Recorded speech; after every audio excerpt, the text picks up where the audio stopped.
Welcome to The Good, the Bad, and the Economy. And I'm your host, Napoleon Olarte. In the previous episode, we talked about current conditions in the real estate market. Today, we're going to talk about inflation. You might need to listen to this more than once. Get a pen and paper because we're sharing some interesting data that's going to help us digest the level of inflation we're in today. What's inflation? In simple terms, inflation is when the overall cost of living increases over time. There's more to this definition for sure, but we're not trying to be technical here. So, for example, if a gallon of milk used to cost $2.50 around this time last year, and now it costs $5, we could say that for that gallon of milk, inflation is $2.50, which is how much the price increased. Inflation can come in different ways. One, demand-driven inflation.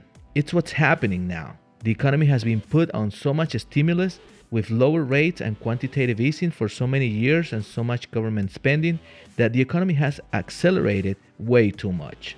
Two, cost-driven inflation. That's what happened during the 70s with higher crude oil prices globally.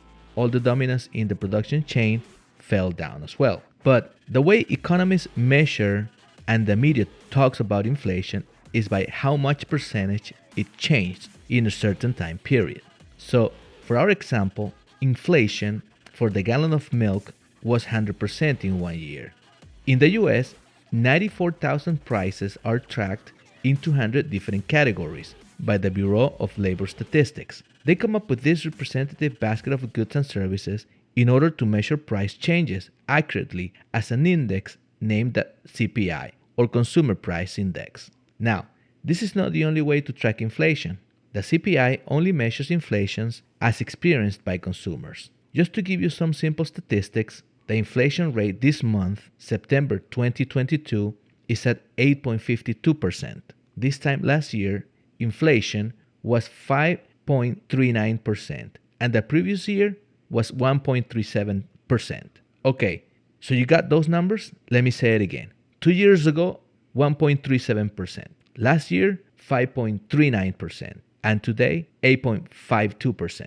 Now, you may be asking, which number is good?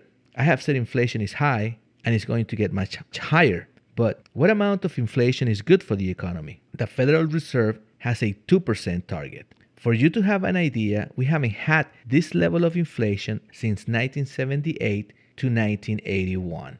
1980 having the highest inflation rate at 13.55%. And just like today, the Federal Reserve had to increase the Fed funds rate to fight inflation.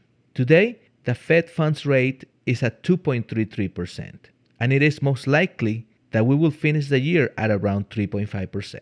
Just to give you an idea of how high the Fed funds rate could go, let's look at some historical data one more time. During the late 1970s, inflation started to spike up. In 1979, it reached a high of 9%. Remember what we spoke about earlier about the cost of inflation this time around?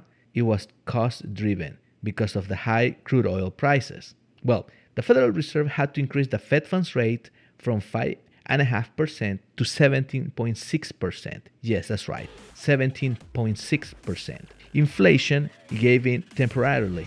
Because of that, the Fed dropped the rate too soon to 8.34%. But inflation kept on getting higher, so the Fed had to take extreme measures, increasing the rate to 22% during 1980 and 1981.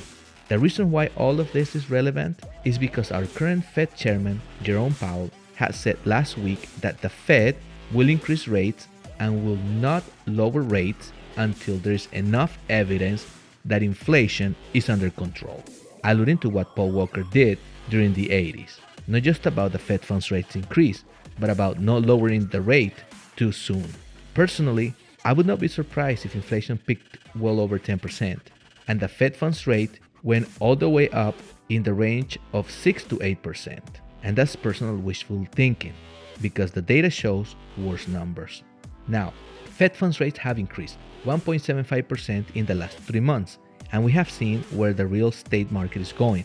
I can just imagine how it's going to be if the Fed funds rate goes from 2.33% to 3.5% at the end of the year. And that's the good, the bad, and the economy for today.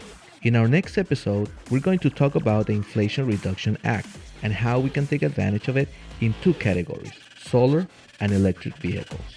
This is it for today. See you in the next episode. Peace.